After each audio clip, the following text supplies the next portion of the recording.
Mikey Williams mga bro, tinatawagan na daw ng Barangay Ginebra. Jimmy Malonzo at AJ Edo, bad news sa Gilas, Pilipinas. Yan mga bro, pagkatapos mong ilike ang ating video, mag-subscribe na rin kung bago ka pa lang sa ating channel at i-click ang notification bell para lagi kang updated sa ating mga sports balita.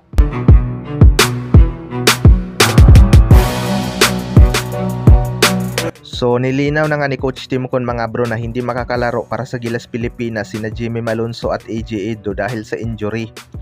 Ito nga si Jimmy Malonzo mga bro, expected na talaga to na hindi makakalaro noong nagkaroon ito ng injury kontra Northport Batampier dahil kailangan ngang operahan ang kanyang injury at kailangan pang ipahinga ng mga ilang weeks para makarecover.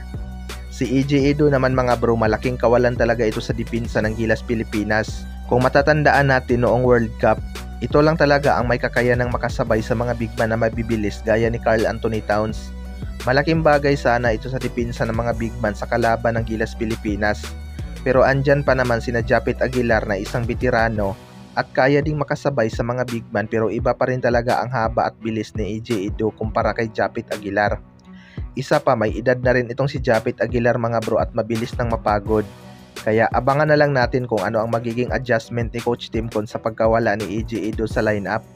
Andyan pa naman si Kai Soto na isang shot blocker din. Sa kabilang banda naman mga bro, Mikey Williams tinatawagan na daw ng Barangay Ginebra.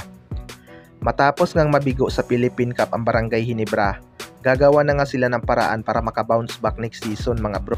Posible ngang may mga matatanggal sa current lineup ng Barangay Ginebra at may mga madadagdag sa kanilang roster. Ayon nga sa source mga bro, isa nga daw itong si Mikey Williams sa mga tatawagan ng Barangay Ginebra next season. Well, para sa akin mga bro, sayang talaga itong si Mikey Williams dahil isa nga ito sa mga pinakatalented na guard sa ating liga. Kung tutuusin, jackpot talaga ang Barangay Ginebra kapag makuha nila ito. Pero nasa TNT Tropang Giga pa nga ang rights nito mga bro. Ang tanging paraan lang para makuha nila ito ay sign and trade. Kailangan pa din nilang pag-usapan yan dahil panigurado hindi rin ito basta-basta bibitawan ng TNT Tropang Giga, lalo na't alam nila kung gaano kadidli na kalaban ito. Mas gugustuhin na lang din siguro ng TNT Tropang Giga na hindi maglaro ito si Mikey Williams kaysa mapunta sa ibang team na alam nilang magpapahirap sa kanila. Pero kung magustuhan naman ng TNT Tropang Giga ang magiging offer ng Barangay Ginebra at susugal sila dito, panigurado magiging worth it naman siguro dahil malakas naman din talaga itong si Mikey Williams. Kayang-kaya rin naman ng SMC Group magpasahod ng malaki dahil mayaman naman itong SMC Group mga bro.